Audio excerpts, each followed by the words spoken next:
బయలుదేరేది భక్తి. భర్త కొంచెం లేట్ అవుతున్నట్టుంది, నువ్వు కాస్త ఎక్కువగా ప్రార్థనలో గడుపుతున్నట్టున్నావు, మరీ 1 గంట అవుతుంది, 12:30 అవుతుంది, కొంచెం సైతానోడా, ఎప్పుడు సైతాన్ గోల నీకు. ఈ దురాత్మ బంధించబడట్లేదు. ఎవరికి దురాత్మ? దుష్టుడా. అమ్మాయి, నేనేం అనలేదు, కొంచెం నీకు నిద్ర ఉండట్లేదు, కాస్త నిద్ర బొమ్మని చెబుతున్నా. నా నిద్ర నాకు తెలుసులే, దేవుడి పని ఆపేది దెయ్యమే అంటే ఇప్పుడు ఎవరు?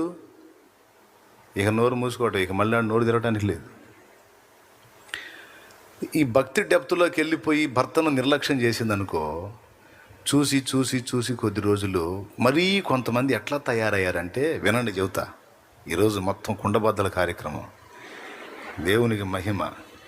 మరీ కొంతమంది ఎంత దరిద్రంగా తయారయ్యారంటే, దినమంతా కష్టపడి సాయంత్రానికి భర్త ఇంటికి వస్తే నువ్వు ఎంత ప్రార్థన చేస్తావో ఈ మధ్య గ్యాపులో ఏడు. నువ్వెంత భక్తురాలివైతే, అంత ఆత్మీయురాలివైతే, అంత ప్రార్థనాపరురాలివైతే, ఆయన ఆఫీసుకు పోయిన దగ్గర నుండి మళ్ళీ ఆయన ఇంటికి వచ్చిన దాకా ఏడో నీ ప్రార్థన.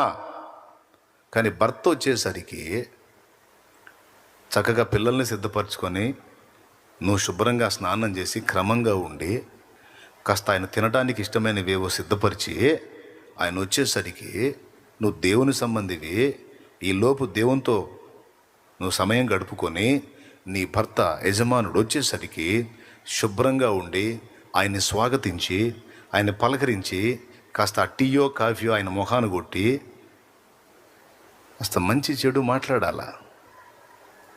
అప్పుడు దాకా ఏమో పనికిమాలిన పెత్తనాలన్నీ చేసి పాపం కష్టపడి ఆ భర్త ఇంటికి వస్తే గదిలోకి పోయి ముసుకేస్తుంది.